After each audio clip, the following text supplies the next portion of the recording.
Madam Clerk, roll call, please. Councilmember Vega, Here. Councilmember Starbuck, Present. Councilmember Cordova, Here. Mayor Pro Tem Jeremy Ball, Here. Mayor Janelle Osborne. Here. We will now open the floor for oral communications on the closed session item.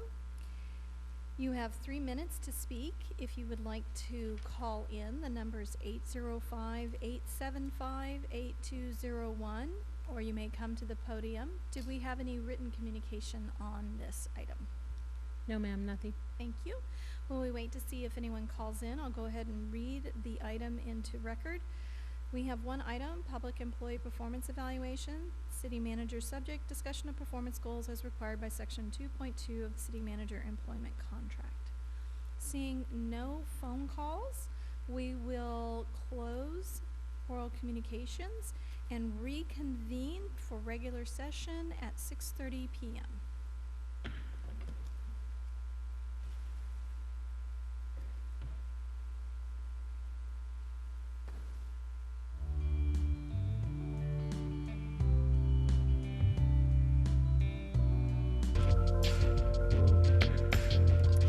We will now reconvene the regular meeting of the Lompoc City Council for Tuesday, March 1st, 2022. Madam Clerk, roll call, please. Councilmember Vega, Here. Councilmember Starbuck, Present. Councilmember Cordova, Here. Mayor Pro Tem Jeremy Ball, Present. Mayor Janelle Osborne. Here. Any reportable action from closed session, Mr. Malate? The City Council met tonight in closed session to discuss the one item on the agenda. The staff had a discussion with City Council about that item, but there was no reportable action. Thank you. Please rise and join me. The invocation tonight is from Chaplain McClellan, and then we will have the Pledge of Allegiance. Let us pray. Almighty God, creator of all that was, is, and what is yet to be revealed, thank you for your many blessings and for giving us the opportunity to do that which is right and good in your sight. May we all be reminded that we are not alone and that you know our every thought, word, and deed in the fullness of truth, that nothing happens, nothing is said, done, or thought absent of your knowledge. When we ask for your blessing and we ask for your guidance, forgive us when we do not give thanks and when we do not embrace your counsel. May we have ears to hear, eyes to see, minds to think with clarity and discernment, hearts to care, and the courage to act boldly with confidence, believing that when we submit to you, we will be guided by your ever-present Spirit of truth. We give thanks for each member of our City Council and their willingness to serve our community. You know them by name. May they too know you by name. Thank you for those who lead and manage our city operations and serve as council, and for every city employee on whom our community depends. May they be faithful stewards of the resources that have been placed in their trust, protect their minds, bodies, and souls from harm and discouragement. May each find meaning and purpose in their daily work, and may they be given the respect they deserve and are due by the community they serve. Almighty God, tonight we look beyond our own concerns into the concerns of our brothers and sisters in Ukraine and soldiers on both sides of this unjust war who are in harm's way due to blatant acts of tyranny and greed. For when any nation, any people are subjected to tyranny abroad, we are all placed in harm's way and subject to the consequences of evil. May we place our trust in you as we do our part to endure the direct and indirect consequences of this assault on democracy.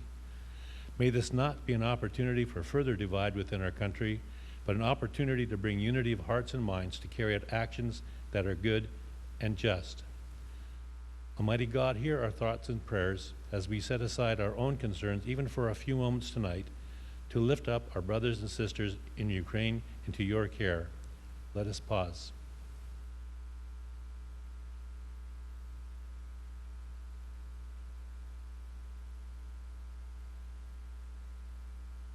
And now, O God, may all that is said and done in tonight's meeting be done so in ways that are honoring to you and your purposes for our community, our county, our state, and our country. May we, by example, be instruments of your peace, and may we all find our place of contribution to growing a healthy community, consistent with your purposes and worthy of your pleasure. We ask this as your sons and daughters, confident in your goodness and love. And the people said, Amen. I pledge allegiance to the flag of the United States of America and to the republic for which it stands, one nation, under God, indivisible, with liberty and justice for all.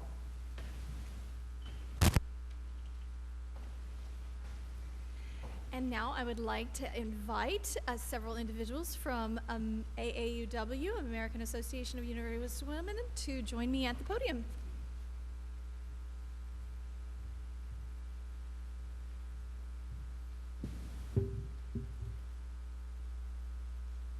This evening we have Morel Brooks and Molly Gerald, our retired librarian, here with us for celebrating National Women's History Month. Whereas the month of March has been declared Women's History Month, and whereas this year's theme, Women Providing Healing, Promoting Hope, is both a tribute to the ceaseless work of caregivers and frontline workers during this ongoing pandemic, and also a recognition of the thousands of ways that women of all cultures have provided both healing and hope throughout history. And whereas this year in particular, we are reminded of the importance of healers and caregivers who are helping to promote and sustain hope for the future. The NWHA encourages communities throughout the country to honor local women who bring and have historically brought these priceless gifts to their families, workplaces, and neighborhoods, sometimes at great sacrifice. And whereas despite these contributions, the role of American women in history has been consistently overlooked and undervalued in the literature, teaching, and study of American history. And whereas American women have played a unique role throughout the history of the nation by providing the majority of the volunteer labor force of the nation, and whereas women have long advocated for compassionate treatments and new directions in public health and in women's mental and physical health, women have also historically led the way in mending divisions, healing wounds, and finding peaceful solutions. Now, therefore, I, Janelle Osborne, Mayor for the City of Lompoc, California, do hereby proclaim the month of March 2022 as Women's History Month. And just as a personal note, it gives me great hope and goodness in my heart that it is about caregivers. I took time off both for each of my parents in my young life to be their caregiver. It is very difficult work. Our country does not compensate for that time off. It does impact anyone, whether it's men or women, but it's predominantly women, and this pandemic has shown that. Women are staying home and working from home and being the homeschooling and still taking care of the house, and it's setting things back. And so we need to be very aware and try and find ways to support the caregivers in our community and move forward and modernize our system to help support them so it doesn't set them back financially. Thank you, ladies, and you're more than welcome to say a few words. Okay, thank you very much. Okay, thank you very much, Mayor Osborne and City Council members. I'm honored today to accept this for the American Association of University Women and for all the women of the Lompoc Valley. Just a few words about American Association of University Women, AAUW. We were founded, our branch was founded in Lompoc in 1964, and AAUW on a national basis, we are in existence for advocacy, education, philanthropy, and research on women's rights. I'd like to say that 2 local Lompoc women have endowments, one that is given internationally. That's $100,000 that we had raised in the name of Diane Owens, who still lives in the Lompoc Valley. There's a second endowment that is given in the United States for a woman who was pursuing higher education, such as a PhD, and that was money raised for Ann Less, who was a longtime Lompoc Valley resident. So I think since 1964, we have felt that the City of Lompoc has supported our branch very well. Over the years, when we've come to the City Council for various reasons, we have gotten support from the council. So we thank you for that, and we hope that everyone recognizes women on March 8th. It's International Women's Day, and that's the day when everyone's supposed to get out there and honor all the women in your life. Okay, thank you very much. Thank you.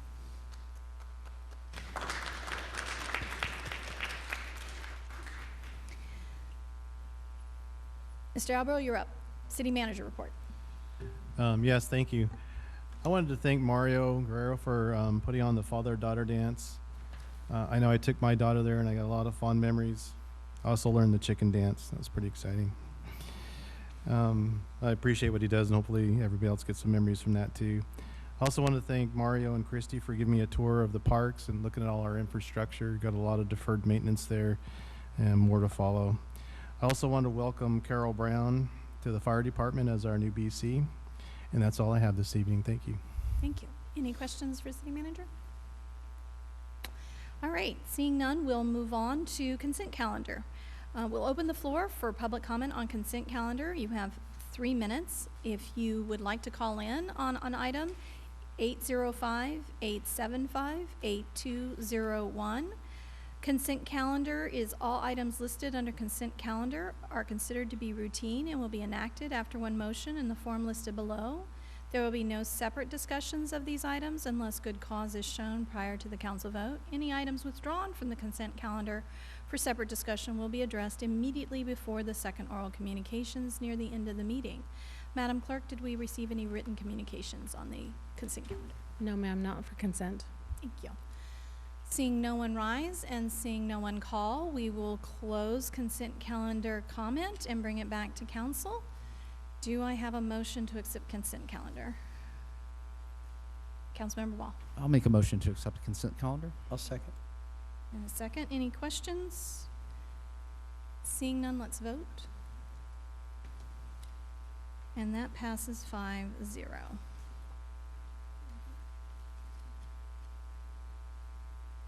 All right. The next item on the agenda is appointments. We will be pulling item 5. The Youth Commission still hasn't finished reviewing their applicants. And so we'll move on to item 6, a council appointment for Beautification and Appearance Commission. We have one applicant, Lee Weir, who resides in District 1. District 1's applicant is filled. Mayor, And I'm sorry. yeah, You forgot oral communications. stop hiding it at the bottom of everything. Thank you for catching that. All right, we will go back to oral communications and come back to item 6. Thanks for catching that. So oral communications are for items that are not on the agenda but are city-related matters. You're welcome to come forward for 3 minutes, or you may call in at 805-875-8201. The floor is open. Deb Andrews, Lompoc. NESARA will affect significant changes to our government and our lives. On January 15th, 2022, the National Economic Security and Recovery Act was announced and activated. NESARA implements the following changes. 1. Zeroes out all credit card, mortgage, and other bank debt due to illegal banking and government activities. 2. Abolishes the income tax. 3. Abolishes the IRS. 4. Creates a 14% flat rate, non-essential, new items only sales tax revenue for government. 5. Increase benefits to senior citizens. 6. Returns constitutional law to all courts and legal matters. 7. Reinstates the original title of nobility amendment, which means some citizens that have allegiance to other countries will be deported. 8. Establishes new presidential and congressional elections within 120 days after NESARA's announcement. 9. Monitors elections and prevents illegal election activities of special interest groups. 10. Creates a new U.S. Treasury rainbow currency backed by gold, silver, and platinum precious metals, ending the bankruptcy of the United States. 11. Forbids the sale of American birth certificate records as chattel property bonds by the U.S. Department of Transportation. 12. Initiates U.S. Treasury bank system in alignment with constitutional law. 13. Eliminates the Federal Reserve System. 14. Restores financial privacy. 15. Retrains all judges and attorneys in constitutional law. 16, ceases all aggressive U.S. government military actions worldwide. 17, establishes peace throughout the world. 18, releases enormous sums of money for humanitarian purposes. 19, enables the release of over 6,000 patents of suppressed technologies that are being withheld from the public under the guise of national security. These include free energy devices, anti-gravity, and sonic healing machines. The restored Republic of the United States will be better than ever before.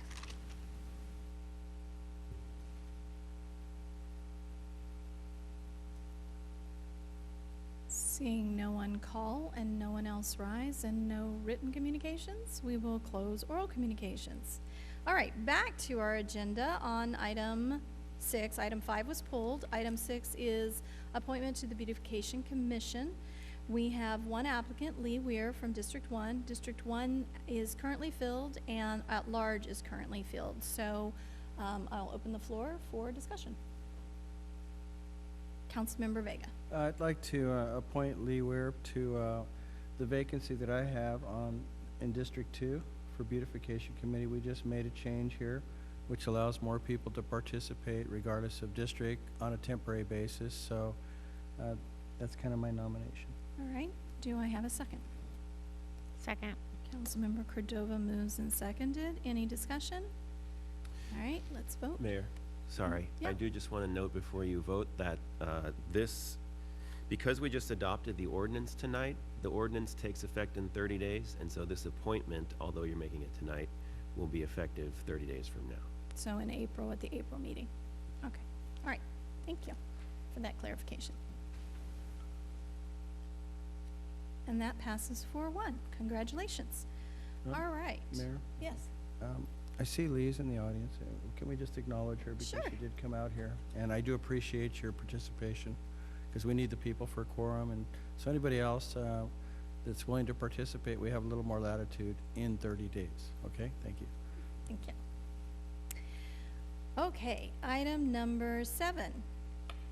Adoption of resolution number 648022, authorizing participation in a memorandum of understanding with Santa Barbara County Association of Governments, County of Santa Barbara, and the cities of Santa Barbara, Santa Maria, Goleta, Carpinteria, Guadalupe, Solvang, and Buellton to prepare a regional broadband strategic plan.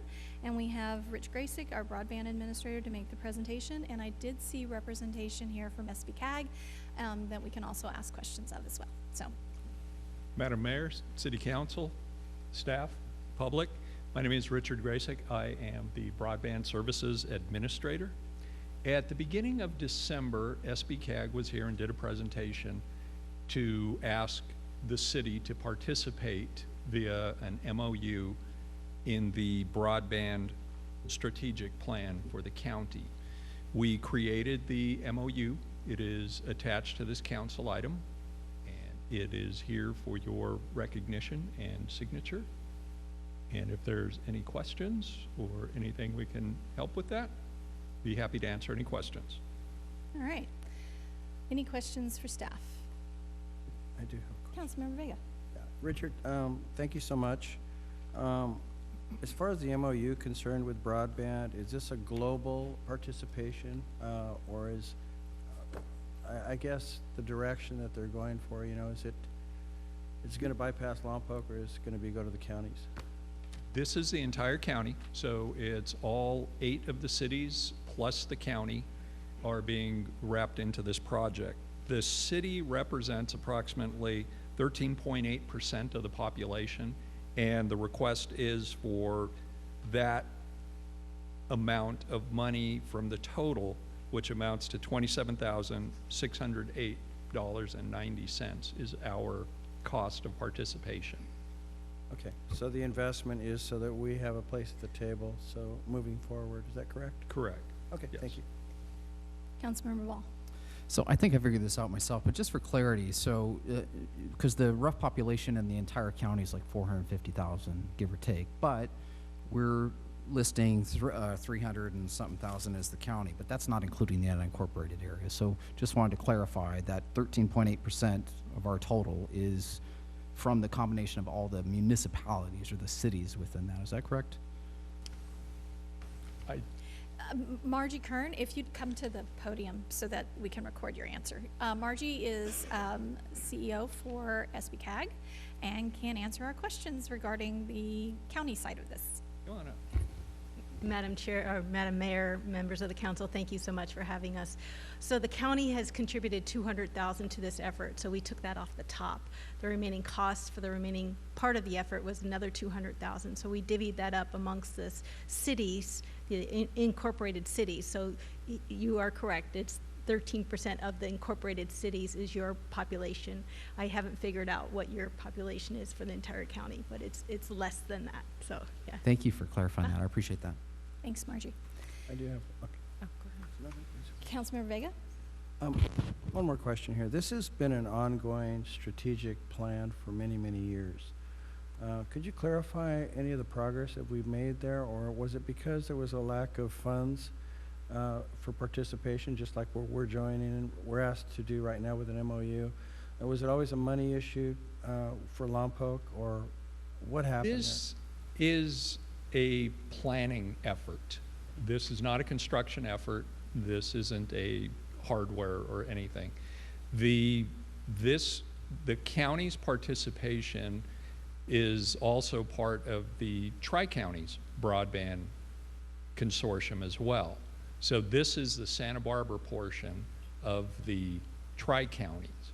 So right, it has been going on a very long time as far as trying to do it. But like I say, as far as my knowledge, I do not know that any planning documents have been created to this point that have been adopted with regards to either the Santa Barbara County consortium or the Tri-County consortium as well.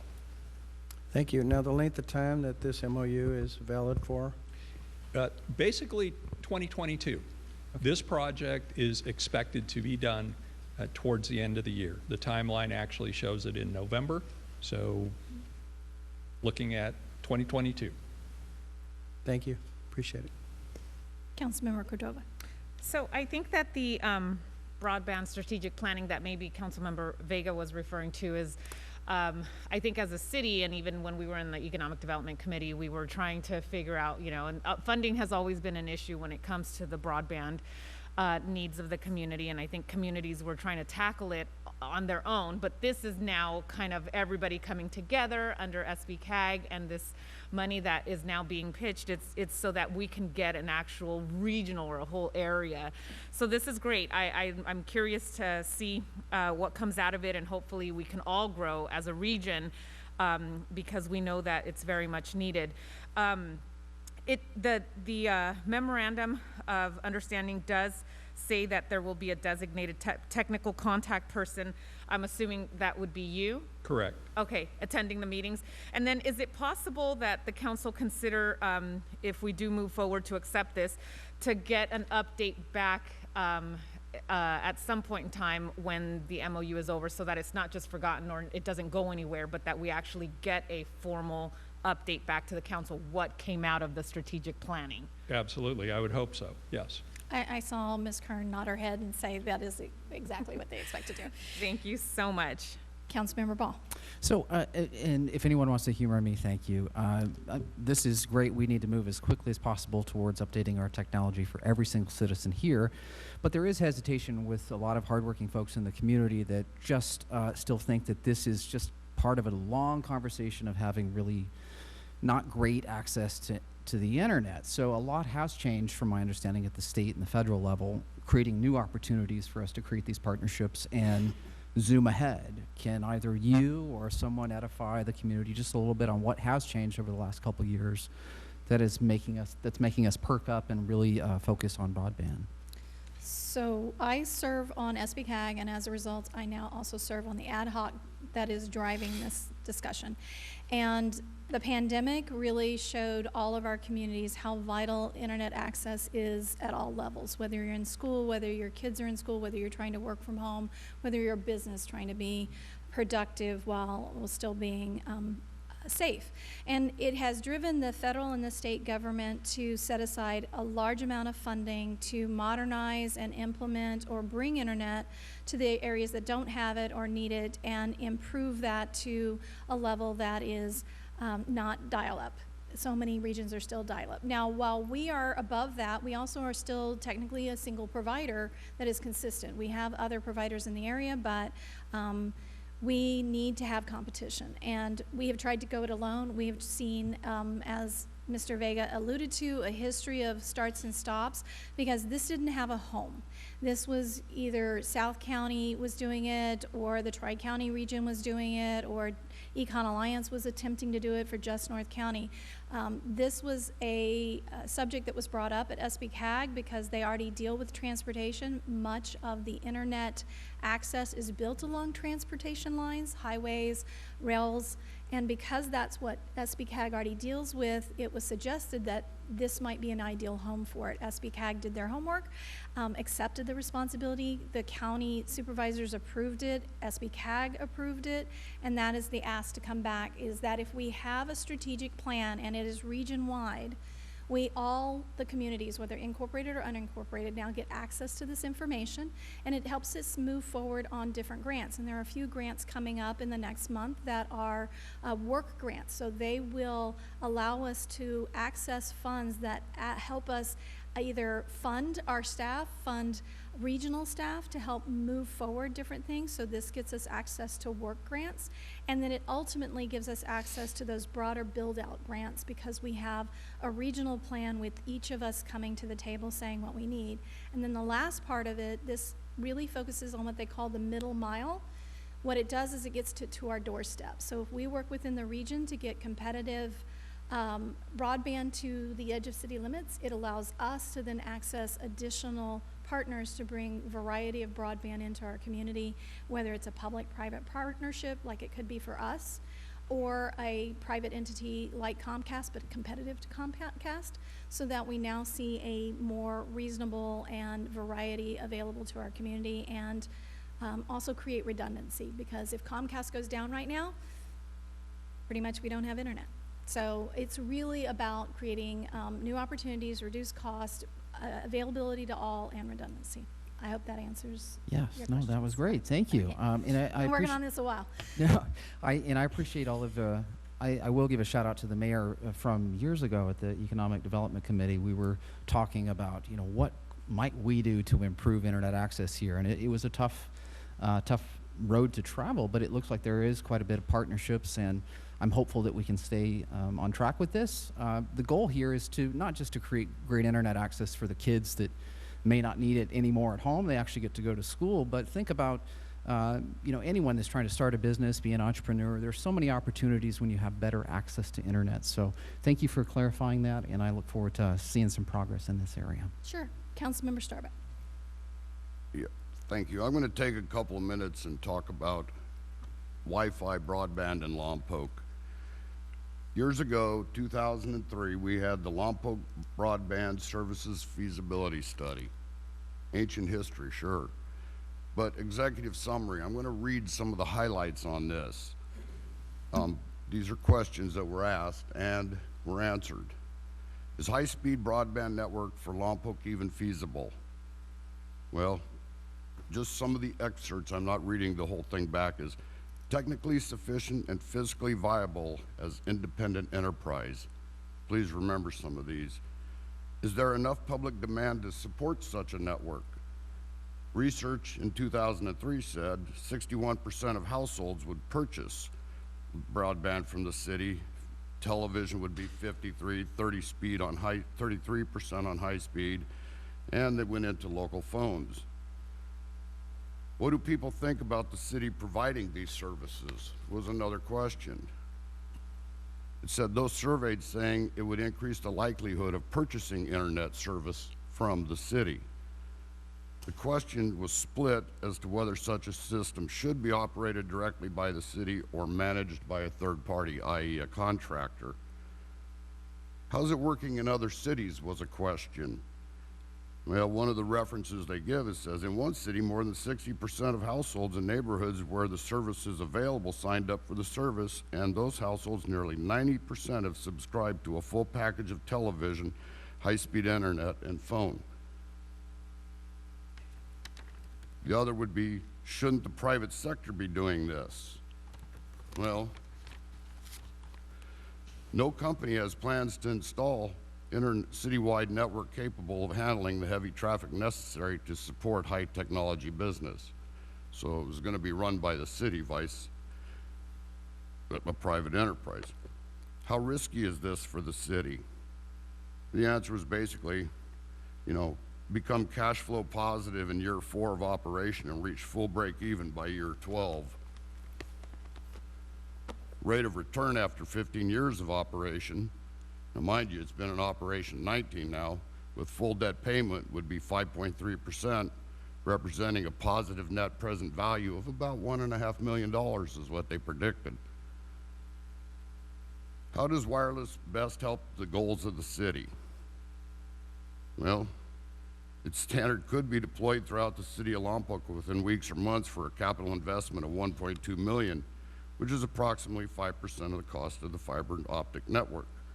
Year 2 of operation and reach full break even by year 9. The internal rate return of 15 years of operation with full debt repayment would be 12.2%, representing a positive net value of $721,000. So those are just a synopsis of a whole feasibility study on it here.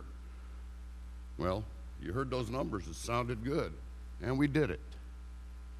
But let's look at our brand new book we got. This is called our CAFR again, and when we go into interfund transactions, I'm going to read a quick paragraph out of this.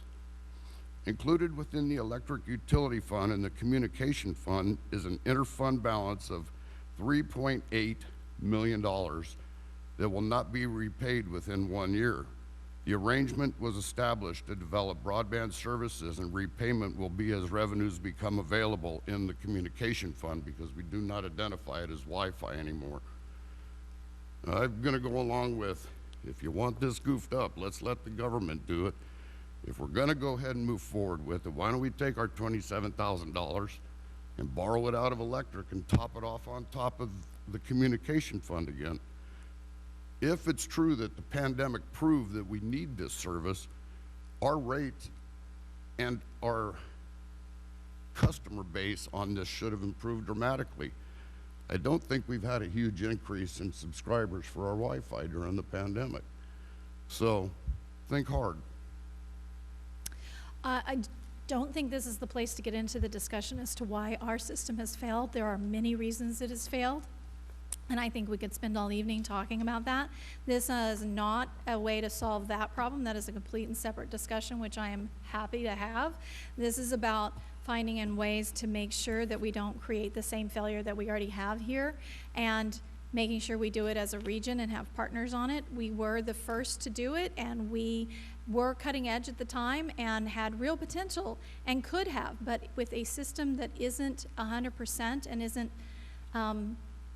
laid out appropriately to service that number of individuals, and is only a Wi-Fi, not an actual fiber optic network, we weren't going to get the customers that we needed. So I don't think comparing that to this is apples to apples, it's apples to oranges. So I appreciate you pointing out our failed history and the investment we still owe. I think this is a way to make sure that we improve what we have and make it successful in the future. Councilmember Vega. I wanted to bring up to the public that when we make decisions like this is an investment in our future. This is a one-time for 2022, but the 27,000 is probably going to be a certain number for years to come. So I wanted us to know that, I want everyone to know that this is a long-range plan to invest in the planning stage of broadband. And I noticed that it's coming out of the capital improvement program. Maybe someone could clarify how that money comes about, and is that incorporated in the CIP on a yearly basis, or is this something we're having to add into the capital improvement plan? Christy?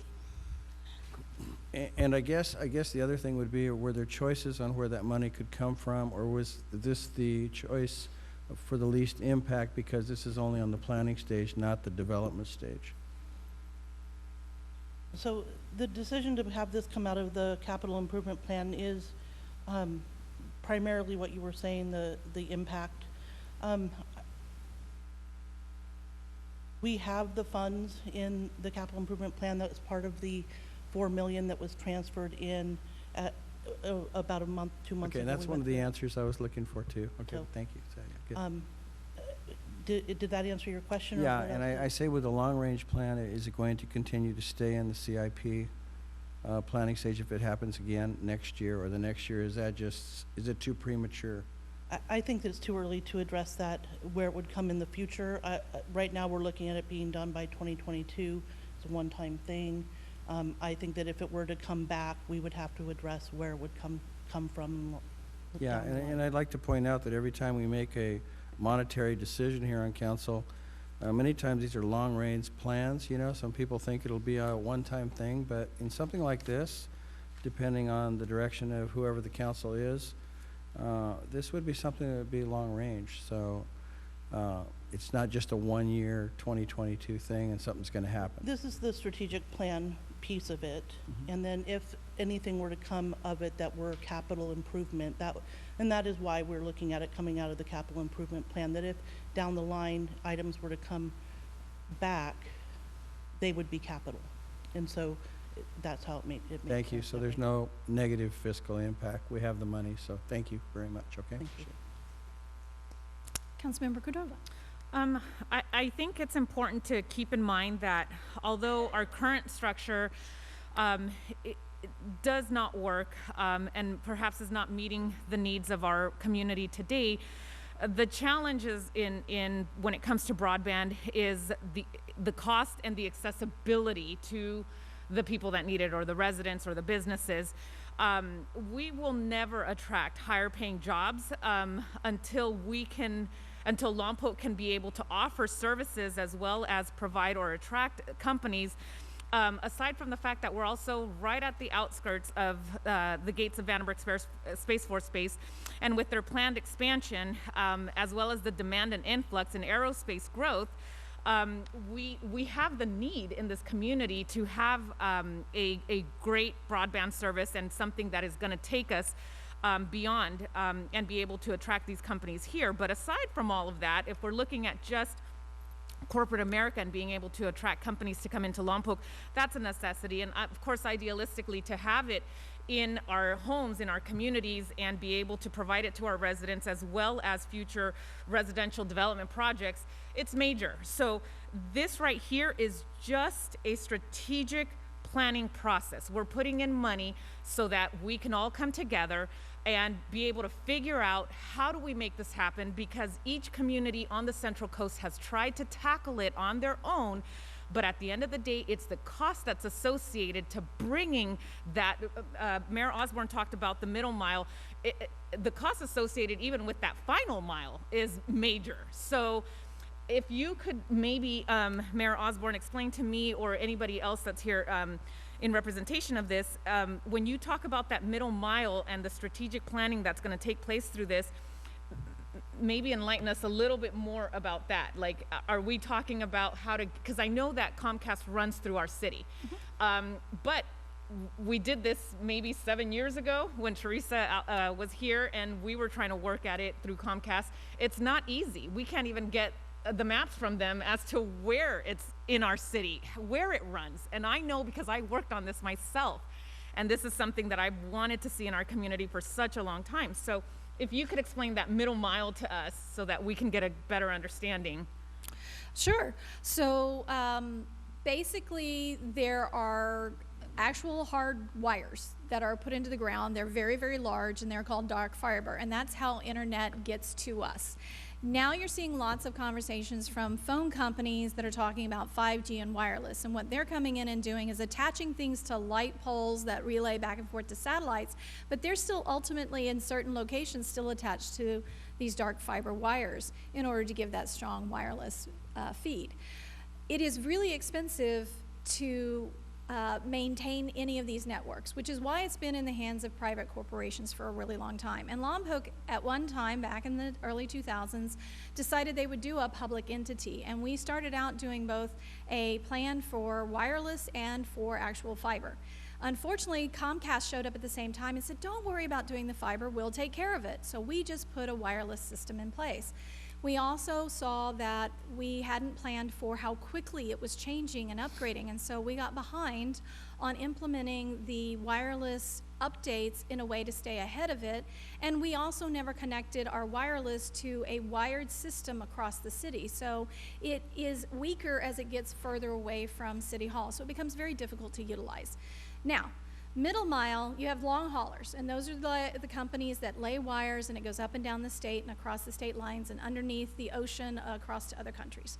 Then you connect middle miles to that. So those are entities that come in like Comcast and Verizon, and they connect to that and deliver service. And they have their own mapping system and where they've laid it, and they keep that proprietary. Then you have organizations like the Tri-County Broadband and Econ Alliance and different organizations that are trying to map this and get the information all together so that we can see where the lines actually lay, where there is a lack of service. A lot of it is more rural communities like ours or unincorporated areas, so that we can identify what's missing. And so different organizations have been working on this, and we've cobbled some maps together, but by having a singular home with a team dedicated to doing this and funding the research and coming together with a strategic plan, we can take all that different information that's been gathered, identify what's missing, gather that information, present a plan that says here's the areas that it's missing, here's where it's going to connect, and here's how much it's going to cost, and then allow us as a group to start applying for these different grants and funding that are now available through infrastructure, and the state funding excess is looking at putting in some to infrastructure for broadband. And by doing it in a larger group, we gain access to a larger amount of funding and therefore can do larger installations of these middle mile services, which means us as a community aren't having to pull that middle mile into our community. We're only having to think about how are we connecting our city to it, and is our city going to do it? Is it a private company that comes in and does it in partnership with us, or is it a standalone of several? Many models use different companies to do different areas. Some companies focus on residential, and they'll come in and put the last mile, that what is called inside our city limits would be called the last mile, and they would connect with households. Others come in and look at doing businesses, and they will connect and do it. Some, like ourselves, could put it in place because we're a full service city. We own our own infrastructure, meaning we have our own water lines, our own electrical lines, our own sewage lines, our own streets, which means we control the access. So we could have a public-private partnership that opens up the ground or our poles and allows that fiber to be put through our community, and therefore have partnerships to deliver where it's missing, whether it's too expensive, or where we need it for our services. Right now, the Wi-Fi system that we have is available to the public, but we predominantly end up using it for our own uses with our public safety and security around our community, which is very, very helpful, but yet we're under the water because of how we financed it, and we'd love to get out from under that, and this is a potential opportunity to do that if we can identify partners to deliver that last mile.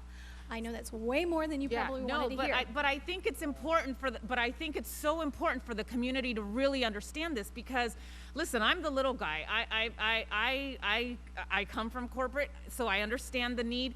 I'm not in favor of government doing everything for us. That's not it at all. But I think this will identify for us, this is just the strategic plan. It will identify for us cost, it will identify for us location, it will identify for us the means to be able to get it and to be able to access it. But it's not deciding for us, as Mayor Osborne just said. We will have the information before us, and we will then as a community be able to have a healthy discussion about how do we want to go about this. Can the city provide this, or is this something that we do in partnership with corporate agency? Whatever the case is, we'll have that conversation later, but right now I'm just not in favor of us staying in the dark age because we're afraid to tackle something or because it didn't work in the past. I want to know, how are we going to solve this need so that we can get higher paying jobs and we can attract more community development, business development, and bring businesses into Lompoc and be able to ride the coattails of Vandenberg as they grow. And I apologize if I misspoke in any way. I was trying to bring it down to as basic a level as I possibly could to explain something that for years has felt really overwhelming and complicated, but I truly believe it completely changes a community when broadband access is there for everyone at every level. There is a case study to look at. It's the city of Chattanooga, Tennessee. They're much like us, off the beaten path. They were losing businesses, losing their young people to the big cities. They went in, they put a bond in, they decided to invest in their own and put 1G to every household. They did it over 10 years ago. It's now 2G to every household. Comcast fought them. They lost. Comcast lost the legal battle with them, so they can be a public entity. It has completely changed the economics of Chattanooga, Tennessee. So there are opportunities here that we have been struggling to connect and do, and this is just that, finally, that right step to be in partnership, to look at it regionally so that we can take advantage of the local needs that we have once the regional map and strategic plan is put in place. Councilmember Ball. No, I support everything that I just heard. I want to piggyback off of what Councilwoman Cordova said in her reference to the dark ages. Thanks for turning the light on. We can finally see a little bit. Again, to remind the community, this is a way for us to do something that Lompoc isn't always good at, and that is being a partner, and that is investing in a bigger picture outlook for our community. To me, this little bit of money to be a part of this plan really leverages a lot of research and possibly more money to come in. Just so we don't go on and on about this, the only question that I had is, this is the planning stages. This is something that we're getting through. Once a plan is put together and things are identified, what is the rough idea for next steps? So for someone that's saying, well, is this going to take 10 years for something to happen, or is this going to take a couple years for something to happen? How do we update them on that big question? So I think that is the benefit of the strategic plan. SBCAG, once they're complete with it, will come back and present and be able to propose what projects that they can move forward, what projects need to come forward from the smaller entities or the cities themselves, and help us identify, because there is a lot of funds being pushed forward and they're coming out in different stages. And one of the things all of them are showing is that having a strategic plan and working in partnership with multiple entities gets you access to the dollars and gets you access to a greater amount of dollars, rather than us working as an island trying to take a piece of it. It would be really hard. But by being in partnership, even if it's just in partnership with SBCAG, and have their staff help drive it forward. I mean, we have a few individuals in our broadband department, and now it's going to expand to have the county's SBCAG staff assisting with it. And the Tri-County Broadband Alliance is part of this, so they will have their staff in on this, and Econ Alliance is part of this, and their staff is doing additional work, and all of that information now becomes available to us, where we don't have staff to do all of the work 100% ourselves and stay on top of all this. So it's leaps and bounds above what we've been trying to do for years. Thank you for helping to clarify. Appreciate it. Sure. Councilmember Vega. And I think if I could interject a comment here too, that's the reason that this is a study, is to answer these questions. These are exactly the questions that need to be answered, and as the mayor keeps bringing up, these questions have been asked for a long, long time. So it's like, okay, let's all get together, do a concerted effort across the region, and answer some of these questions. Correct. The actual capital improvement programs that may come out of this study, that's an entirely different subject. And of course, that would be something that would be brought to the council to decide how, where money is going to come from, how it's going to be spent, how it's going to be either granted or shared, those sorts of things. But these are the questions that need to be answered, and that's the intent of this study. Councilmember Vega. You know, I'm an advocate for broadband, and I think there was a couple of things that were mentioned, that this has been going on for a long time. What happened to the past studies and everything that we were involved in, being you guys were in economic development? What happened to the planning stages back in those days? I mean, that's what I'd like to know. Why this isn't just beginning tonight because we're voting to be in. This has been going on for a long time. So I think just for the public's knowledge, Sure. so we can find out what happened. Did anything happen? Or was it just a bunch of meetings and get-togethers? There were a lot of meetings and a lot of get-togethers, and there were incremental steps that were made. And then, unfortunately, because of costs, manpower, staffing issues, some things didn't get pushed forward. Other entities took it on. So different entities came to us and partnered with us, and then it fell off or it ended. So I could pull you together a timeline and bring it back at a later time along with Mr. Graysick and staff. We could put together a timeline and bring it back. I know that I had made another request to discuss our current broadband and its state and what could be done to improve it.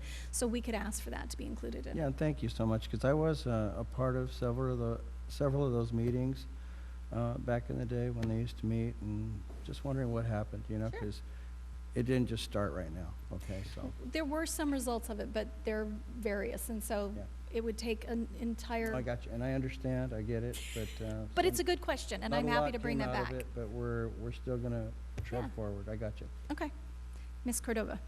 And let's keep in mind that, I mean, as we say, the information age, it just keeps growing. Technology keeps growing. The demand keeps growing. Every household, every person now is carrying a minimum of 2 devices. And so when you're looking at really the needs, it keeps growing. So it is changing.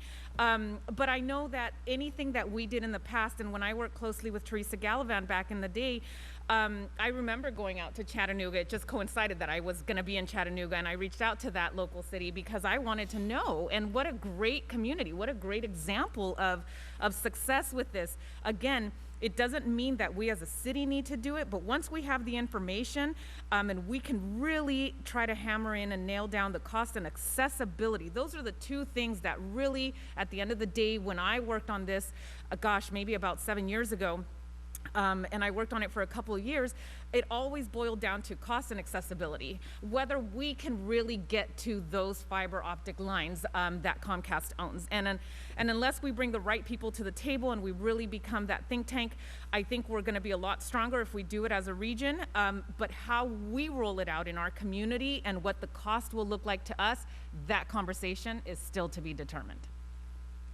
Councilmember Ball.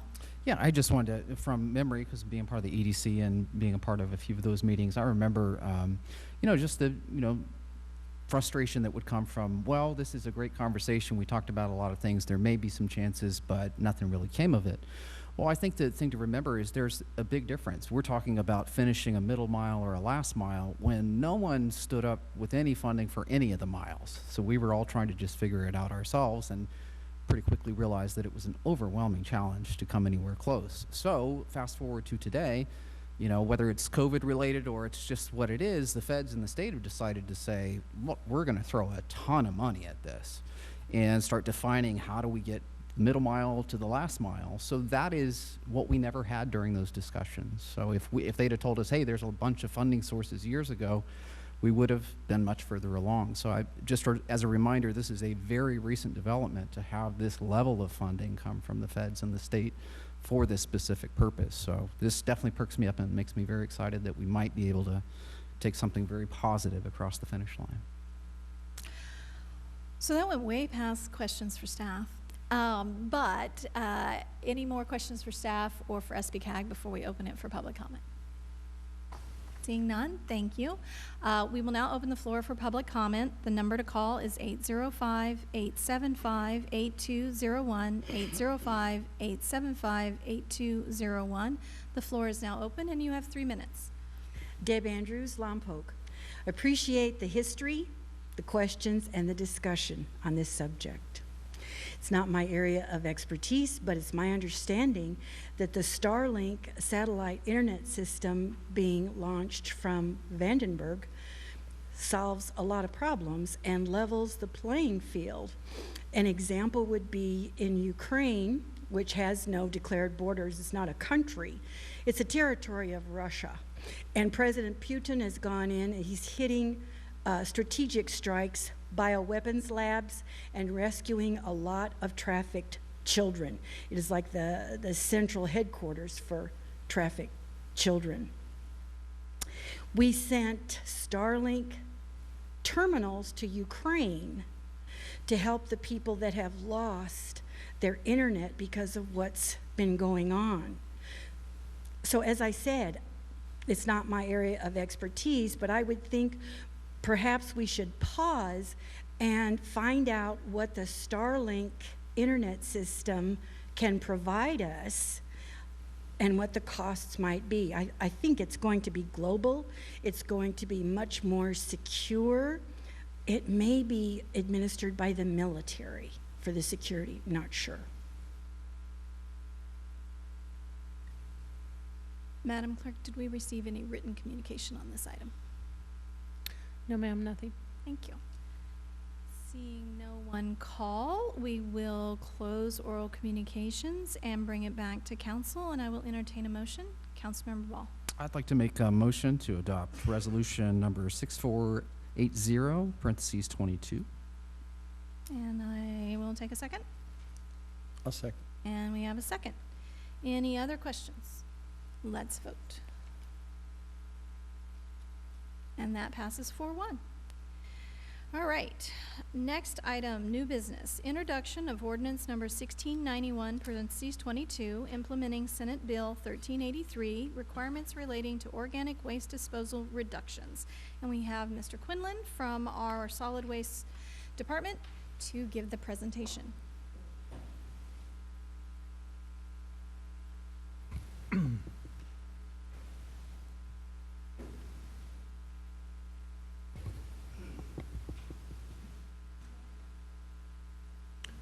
Good evening, Madam Mayor, Council. Keith Quinlan, Solid Waste Division. Here this evening to introduce the ordinance for SB 1383. 1383 is the largest waste management legislative update in California since AB 939, which was introduced in 1989 and brought us the blue bin. This new program, the expansion, California is trying to divert food waste and organics from the landfill and increase the diversion numbers to 75%. This is an unfunded mandate brought down by the state and is going to require quite a bit of the solid waste division and other divisions within the city.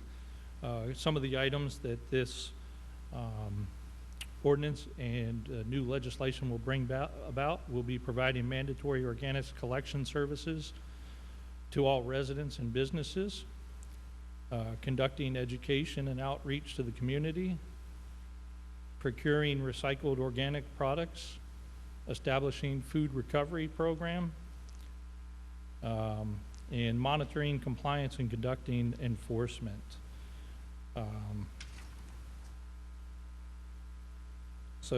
As the mayor stated, this is the first reading by title only, with further reading waived of ordinance number 1691, 22, adding Article 6 to Chapter 8.04 of Title 8 of the Lompoc Municipal Code, which mandates organic waste disposal reduction. And I'd like to also introduce Diana Hernandez with us this evening. Diana is our solid waste program analyst, and she'll be assisting in expansion of our recycling diversion programs here in the city.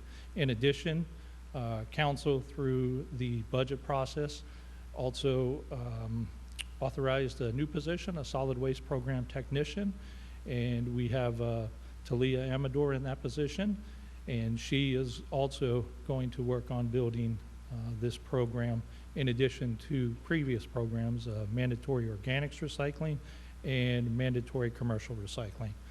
I'm available and Diana's available if council has any questions.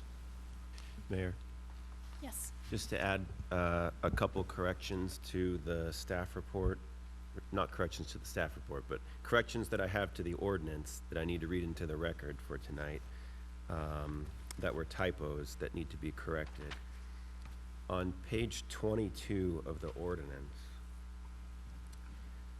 section 8.04.490A,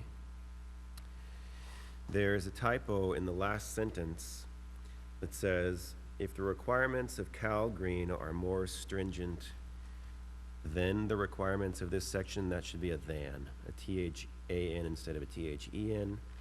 That's a very small correction. And then on page 14 of the ordinance, at the very top, there's a paragraph 1, where some language needs to be deleted and a word needs to be changed. So it says, generator shall place source separated food waste in the green container. That needs to be changed to say food scraps instead of food waste. And then the next line or so, the words source separated green container organic waste, comma, excluding food waste in the green container. That language needs to be deleted. Essentially, we had 2 different descriptions of what goes in the green container, and that was a typo. So the only, the word source separated green container organic waste excluding food waste in the green container needs to be deleted. And with those 2 corrections, I'd ask that if the council is going to move to approve this tonight, that those amendments be included in the motion. Thank you for the update. All right, back to questions for staff. We'll start with Councilmember Starbuck. Thank you. I know you don't have any idea what this is going to cost us additionally, but being the enterprise that's probably struggling the most, we were talking about doing a 218 study or initiating one. How long are we going to delay the 218 study, which we have to include this in it? And, you know, obviously the rates were going to go up a little. Now the chances are that these rates are going to go up quite a bit. There's also going to be the additional impact fee, so we're going to wind up modifying our you know, AB 1600, because now when you get into a house, you're going to have another solid waste container there. So a couple of basics on that. I mean, this is just fundamental things. But God, as much as my trash has gone through, can we hire people that are doing it already in my alley? So, Councilmember Starbuck, the way we're going to roll out this program is you currently have a 3-container system. You have a gray container for your trash, a blue container for the recycle, the commingled recycle, and a green container or a green lid container for your lawn clippings and brush from your resident or from your yard or business. The food waste program and your organics will go directly into the green container, so there won't be an additional container. Currently, when we rolled out this program commercially, we have yellow lid containers out at commercial businesses, and we'll continue to utilize that inventory. And once that inventory is utilized, then we'll be converting to green lid containers for commercial businesses. In regards to the rate study, a rate study is currently being conducted. We anticipate that we'll be bringing back that to you later this year for consideration. And yes, we will have to factor in the additional processing cost, things of that nature, whether there's an additional truck needed, driver to collect the increase in the green or organic waste in addition to processing at the landfill. So I understand it to say then that the people that are going to pay the majority of this are going to be the ones that have the yellow lids. The rest of us will remain unaffected then. No, that's incorrect. The yellow lids, green lids, it's all going to be green down the road. It's just that when we moved forward with the commercial food waste collection program, it was considered a yellow lid program. Likely the rates will be across the board for residential and commercial accounts when we bring back the rate study. So I throw away a bad piece of bread and there's somebody throwing away 50 pounds of bad bread. I'm paying the same as the person throwing away the 50 pounds of bread? I would say likely not. If you're talking about from your residential, the residential rates would be My the same green. across the board. And then the commercial rates will be, established where they're at compared with the residential rates. Yeah, so I guess we're not going to start a 218 study then. Good evening, Madam Mayor, members of the council, CJ Berry, Utility Director. Councilmember Starbuck, I think the pointed answer to your initial question is, yes, there will necessarily be an impact on rates as a result of this legislation. The state of California passes these mandates. They do not provide any funding. They turn it over to the local jurisdictions and basically take a hands-off approach and say, you figure it out. What we do know is Cal Recycle is reorganizing their operation, and they'll have a very heavy enforcement division for compliance with SB 1383. It's too early right now to assess what the total impact of this legislation will be. We know it's coming. We will certainly provide that and update the rate models when those are available. At that point in time, we can likely provide some information on what the delta is as a result of implementing this legislation. But right now, through where we're at in the rate studies and some of the unknown components of implementing this program, it's too early to tell what the total cost So we haven't implication is. started a 218 with solid waste. The Prop 218 has not started. The rate study has started. Okay, so we're going to possibly have 2 rate increases very soon then. I mean, we know we're going to have to do a little increase in solid waste. This is a given, but it would be a very small percentage. This now is going to add another layer. Like you say, it's an unfunded mandate where you're being told what to do. We have to comply or we'll get fined, da-da-da. It's just, I got it. Thank you, CJ. You're welcome. Councilmember Vega. Keith, I'd like to go a little bit different direction here. As far as containers, okay, on the residential side, it seems like we can, since we're having some changes here, maybe you can enlighten me on the cost for these containers, maybe that as we are right now. And I'm hoping that maybe we can put a process together where the containers can be changed out when they're broken or abandoned instead of somebody having to call or somebody, because, I think I look at all these broken waste containers, and now we're going to have this organic food kind of separation. Maybe we could look at something, or maybe create something on a website or something where somebody can report these cans or something abandoned, because I look at them kind of, even though they're in the alleyways, I think they are a deterrent to the city workers doing their job. I think it's, I think we can do better for them also. And then it's also, I look at them as the same as I would look at as an abandoned car or something. It's kind of a little different, but it is an eyesore and it does get in the way. So I wanted to make that comment since we're going to be making some changes, Thank you, Councilmember. I appreciate that. Yeah, and that's something right now, residents, commercial business as well, have the ability to give us a call if their container is cracked and get a replacement. Is that a difficult process? It's not a difficult process. Because I've been asked, so I wanted to make sure it's not too difficult. Yeah, in fact, if you go on the city's website, go under government, the solid waste page, you'll see our phone tree there, and you can give us a call and choose option 5 and get right to our office for a new container. Gotcha, man. Thank you. Councilmember Ball. So I'm not, I think these are questions, but you kind of have to sift through it a little bit. So in the big picture for me, a couple things that I want to point out is we don't really have a choice here. The state is mandating this. We've got to come up with a plan. We can't be out of compliance. It is what it is.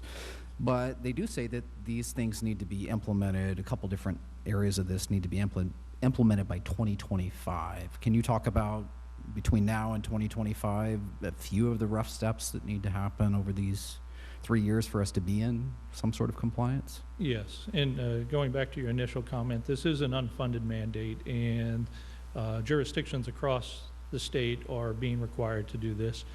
And as CJ mentioned, they are increasing an enforcement division within Cal Recycle moving forward. And there's fines up to $10,000 a day for noncompliance. And with that, I'm sorry, the second part of your question. Well, I was just saying, I guess where I'm coming from, I know this has to happen. We've got to come up with a plan. I know that rates are going to change in some regard, but things do have to be implemented over a course of a couple of years. So when you guys do come back and there's extra steps, I would definitely like to understand, like, how might we tier this perhaps in terms of the impact of costs upon our citizens? Is this something that they've got to be hit with really hard in 1 year, or is this, anyway, you know where I'm coming from with that. Yes, and in fact, there are goals that have to be reached by 2025, as you mentioned. The food waste diversion, the state would like to divert edible food to those that are in need by 20% over, I believe it was 2014 levels. So they want to try to get edible food to those in need. That's one aspect that is a goal down the road. Now, we're going to be implementing this program over the next couple months. We're going to be working on getting education out to the residents and commercial businesses in the utility bills. So this program will be getting underway, and people will be able to put their food waste in with their lawn clippings and garden waste. So that'll be your vegetables, your fruits, even meats, but no plastics, no bags, nothing else would go in there besides these organic materials. Thank you. And please bear with me, city staff, I don't mean to give anyone heartburn, but from my layman's understanding, our landfill is not going to last forever. Do we have to have this even if we don't have a landfill in the future? I assume so, yes, but maybe one of you can speak to the future of all that. Yes, whether a jurisdiction has a landfill or not, they're required to do this. And our landfill does have a limited life. We are working to divert materials as we've been diverting recently carpet from the landfill. In 2016, we've diverted mattress, and I forget our exact number offhand, but we've diverted something like 35,000 mattresses since that time. So there are a lot of steps that we're taking to conserve that space, and this is another step the state's moving forward with. And they're trying to also eliminate the methane gas and the gases from the landfill due to the organics in the landfill. Thank you very much for that clarity. I appreciate it. Councilmember Starbuck. Yeah, while we're on this subject, do you still offer the composting bins for home use so we can produce our own methane instead of the city doing it? Councilmember Starbuck, yes, we do. We have discounted compost, backyard compost recycling containers available to the public. And if you want to do that in your backyard and create your own compost for your garden, folks are more than welcome to contact our office to schedule a pickup of one of these containers. I just thought it would be a good PSA. Thank you. Councilman Sabal. So I can bring my compost over to Mr. Starbucks, I think is Absolutely. perfect. Thank you so no much. No bones, no meat. I know this isn't directly related, but since you're here and public's listening, can you remind them about the policy the city has about picking up big items in their alleys? Yes, we do have a large item pickup program. This is available to all residents. It's free of charge. You're allowed 2 items 3 times a year. So you can call our office, 875-8024, 3 times a year to have 2 items picked up, whether that be a refrigerator, and a couch, or a washer and a dryer. We can pick up these large items and clean up your alley. This program is available to commercial businesses as a special haul, and there's a small fee for that as well. But we can pick up large items depending on what they are from commercial businesses. Thank you. I know that's a little bit to the side, but it's a great service the city offers. I want to make sure everyone knows about it. Thank you. Councilmember Cordova. So the city will be monitoring the contamination.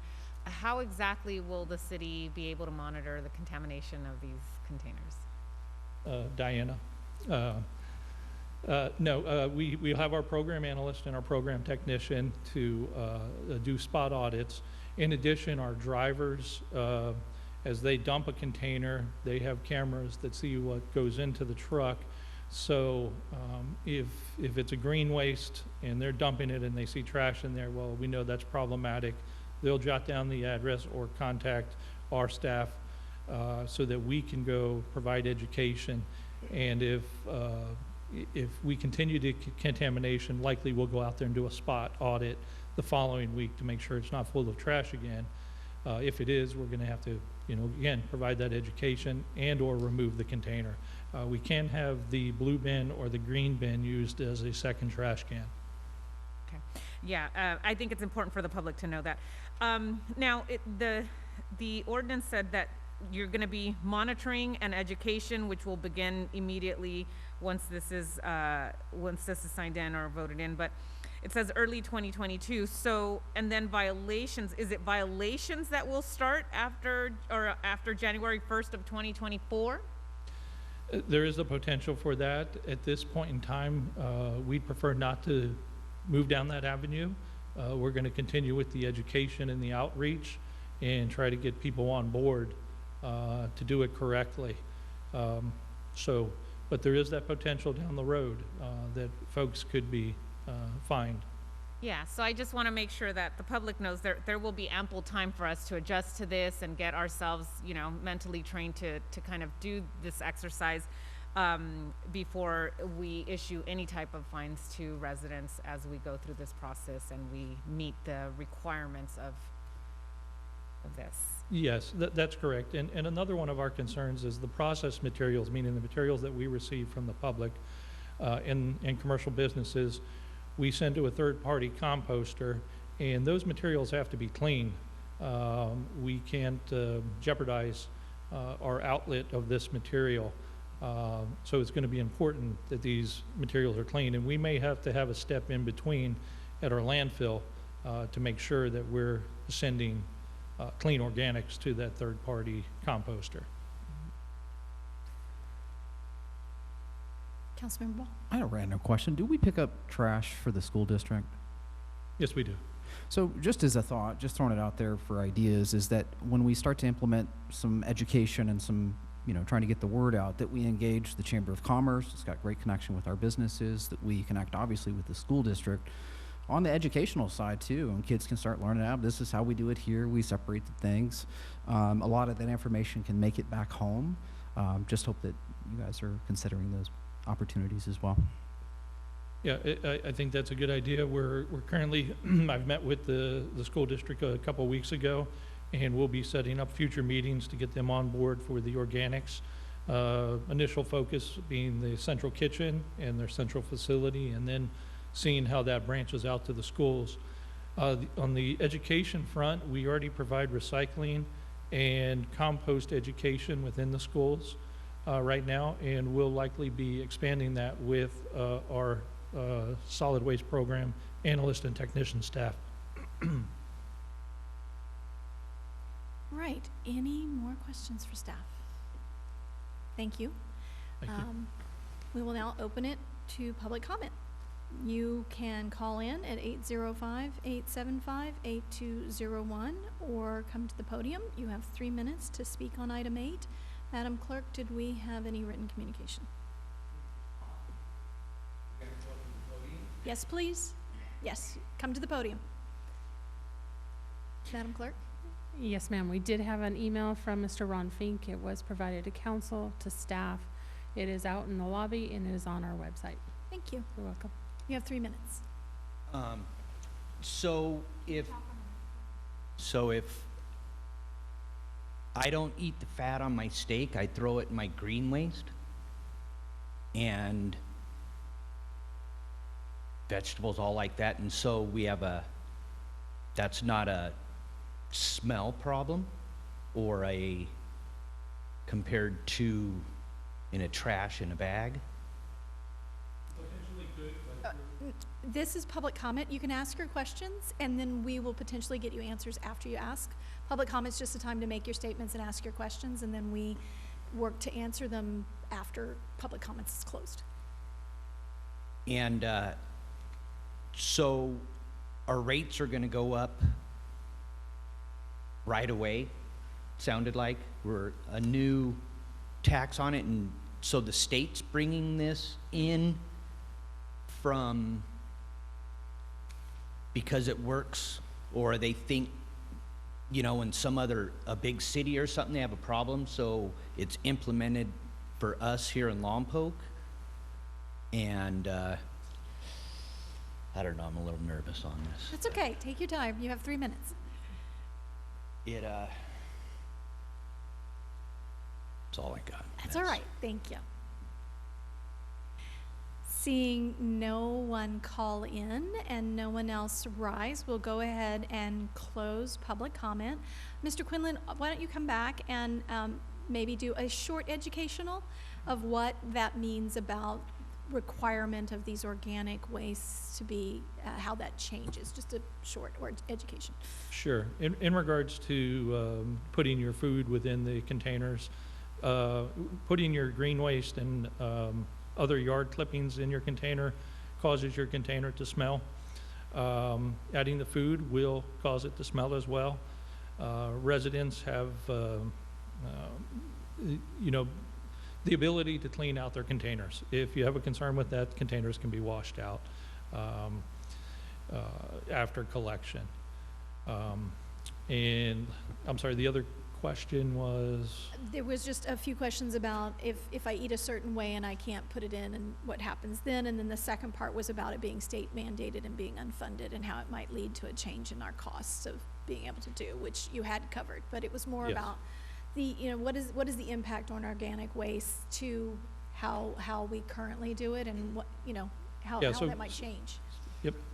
Currently it goes in the trash, and it's now going to be diverted into your green waste container, thus trying to eliminate or reduce the amount of methane coming from landfills in California.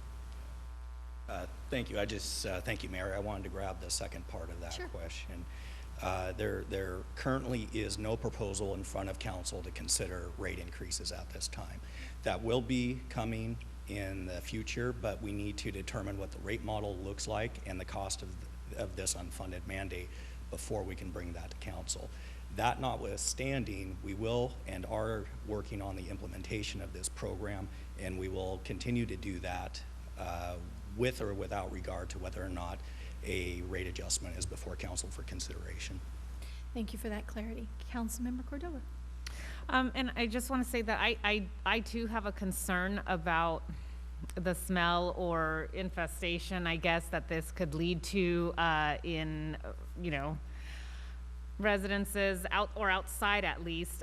So maybe when we're developing this educational material to get it out to the community, maybe some helpful hints would be good to maybe get them to, or us as a community, to put the waste somewhere, have a lid on it, and then maybe make it to the trash can maybe the day before, or just some helpful hints of how people can better manage it. Because if they're just going out there and throwing it, I mean, there's going to be a lot of concerns, and I agree with that. But again, it's not something we can do, but I think we can better manage it. Not the entire community will take the opportunity to do it. Some people will just toss it and they don't care. But I think that if we care about our community, we'll take better steps to be able to kind of mitigate that time from when we toss something out to by the time the truck gets there to pick it up. So just some helpful hints, I would say, into our educational programming or educational material. Thank you, Councilwoman. Appreciate the comments. The one thing I would say is that the city of Lompoc has weekly collection on trash, recycle, and green waste. There are other jurisdictions within our area that have every other week green waste and recycle collection. So get your container out every week. And some of those other ideas that you mentioned is to potentially keep these items, if you have the room, in your refrigerator or your freezer until the night before collections, and then you won't get as bad an issue with your container.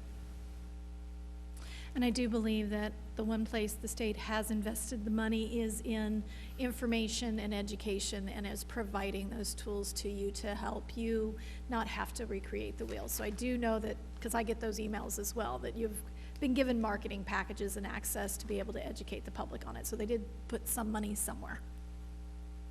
That is correct, and we're utilizing those resources in addition to our neighboring jurisdictions and working with them Great. on coming up with solutions. And we're also working with the county as well as part of this. Great, thank you for that. Councilmember Ball. Yeah, I just wanted to, the gentleman came up and shared his thoughts with that, and I want to say thank you for approaching that. I know you're nervous. I'm still nervous up here. It's not easy to get your thoughts always in a row. I just want to point out that this law, again, is a state law. This is no different than, it's maybe having a bigger impact, but this is no different than when the state may have mandated that we separate mattresses, like you referenced, or separate anything else and do this extra sort of work that has to happen. So first question is this kind of in line with a lot of other state mandates that are unfunded that we just have to figure out how to do? That is correct, council member. The state legislature is very good at creating these laws, and then there's not a lot of guidance on how to implement the statutory obligations. They tend to leave that to the agencies to figure out how to move into compliance. And I think the gentleman raised another point, if I could just respond to real quickly as well. Nobody is exempt. No agency, no jurisdiction is exempt under SB 1383, so it applies equally to every jurisdiction. Lompoc is no exception. It applies the same to us as it does to LA, as it does to San Francisco. Thank you for that. And I just, if for the community's edification, it is really up to council on some of these things, but we have a really wonderful staff here. No one here is trying to raise rates without any sort of cause or just for the sake of doing it. It is up to staff to help us at the council level, really understand this. And as we develop a plan to implement and pay for it and all those things, it's up to staff to help us understand whether we're getting the Cadillac version of something and passing that on to our citizens, or are we doing what is absolutely required and fair and it keeps us out of trouble. So again, it's up to us as council to ask questions. It's up to staff to educate us and help us understand, but we'll do our best to make sure that if there are rate increases, that we explain them, that we educate the community, and we all get through this together, because rates are going to go up. I'm sorry, public comment has ended, but hang around after council and maybe we can answer a few questions for you. Thank you. Councilmember Starbuck. Yeah, I tell you, I've just kind of read through this again real quick, and while I have all the experts up here, this is a personal question. It says, city must provide mandatory organic waste curbside collection, and we're all worried about smell. I go to the top of here on page 205, and it says in here that now we have to divert manure, so I'm assuming that would be dog waste. So when do I start putting my dog waste in with my green waste? Council member, This is a humorous question, but I'm telling you, this is a lot of...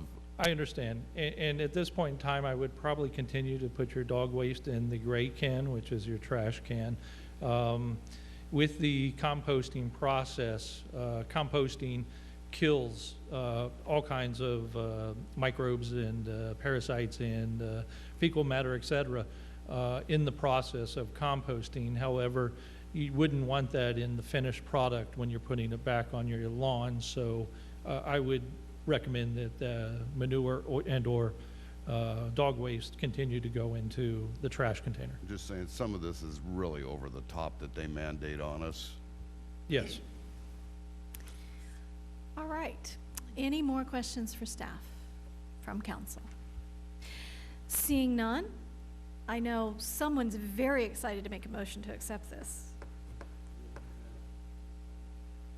Was Dirk going to do that for us? I'm not excited about it.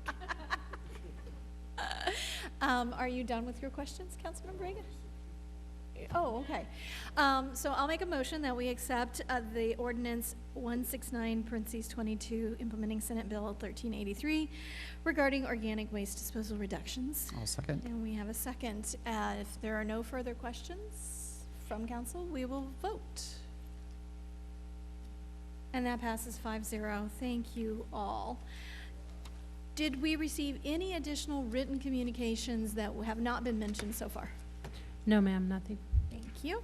This is your final opportunity for oral communication on city matters. You have 2 minutes. You may come back to the podium and speak for 2 minutes, or you may call in. The number to call in is 805-875-8201, 805-875-8201. And while we wait to see if we have anyone call in due to time delays, I'm going to thank you for being brave and coming forward and learning the process. Many of us didn't know it before we got on this council, so don't worry about it. We encourage anyone and everyone to call, comment, come in, write, email. We will do our best to get you answers. At the same time, there's a certain formal protocol that we have to follow in order to be respectful of everyone's time and the process. Now that I've explained that and seen no one call in, I will close oral communications and bring it back to council comments and meeting reports. Councilmember Starbuck. I have no reports. Councilmember Cordova. No reports. Councilmember Ball. 2 quick things. It was an honor to attend the badge pinning ceremony, I guess that's what they call it, for our new battalion chief, Carol Brown, at the fire station. Very excited with what's happening there. And my second thing is my heart's with Ukraine, and I hope this gets all figured out, even though I know we at the city council can't figure it out ourselves. Thank you. Councilmember Vega. You know, I'd like to ask the public to try and make some time and come into the council meetings or call in a little bit more. We're in the middle of budget talks and money and parks and fields. I think people that are in sports, this is your time to come out here and show support that we need to get our sports fields and our parks fixed. We're having these little conversations right now. So I wanted to give you a heads up that we want our community to look a lot better. Tonight we just appointed another person onto the Beautification Commission. So I'd like to encourage anybody to come out and participate. Thanks. Thank you. I attended the badge pinning for our new battalion chief, Carol Brown. I'd like to welcome her and her partner, Sue, to the community, and thank you for leaving Boulder for lovely Lompoc. I participated in Lompoc Restaurant Week and put on probably 5 pounds, so I want to thank all those restaurants that participated because I took advantage of it. I would list them, but those that I didn't make would be jealous, so we'll just say I hit as many as I possibly could. I had the SBCAG, the Santa Barbara County Area Government meetings, and the Northern California Power Agency meetings this past month. And the point in time count, I participated in that along with Councilmember Ball. It is always insightful to understand what is going on with our homeless population. Unfortunately, it was the coldest night we have had yet, so I'm a little worried about the count, but we'll see. And then I was asked by Councilmember Caraggio from Goleta for a tour at the Home Key Studios on B Street, and so I want to thank him for coming up, and we went over and toured that, and I've asked John Pulaski with Housing Authority to come forward and provide a presentation on that. We were the first to do a Home Key Studios, and I think it would be important not only for council but for the community to see how successful that's been and how impressive that facility is. So they will be contacting our city clerk to be on the agenda at a later time. A couple of things going on in our community. We have some tree planting to be done on Arbor Day, the March 12th from 8 to noon at River Park. So come on down and help plant trees. There's more information on our city website if you want to sign up ahead of time. It is unfortunately that time of year. Surf Beach and Ocean Park have seasonal restrictions. Starting today through September 30th, there are restrictions on the beach.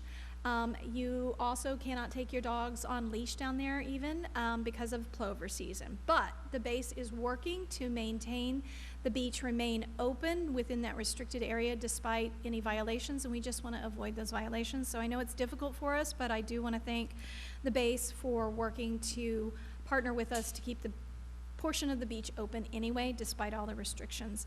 YouthWell is having a Communicate with Young People workshop. That will be the 13th from 4:30 to 8 p.m. and you can register online at youthwell.org. Whether you're a child, at the age of 10 or starting adulthood at 25, or a parent or someone who works with youth, you can sign up for that.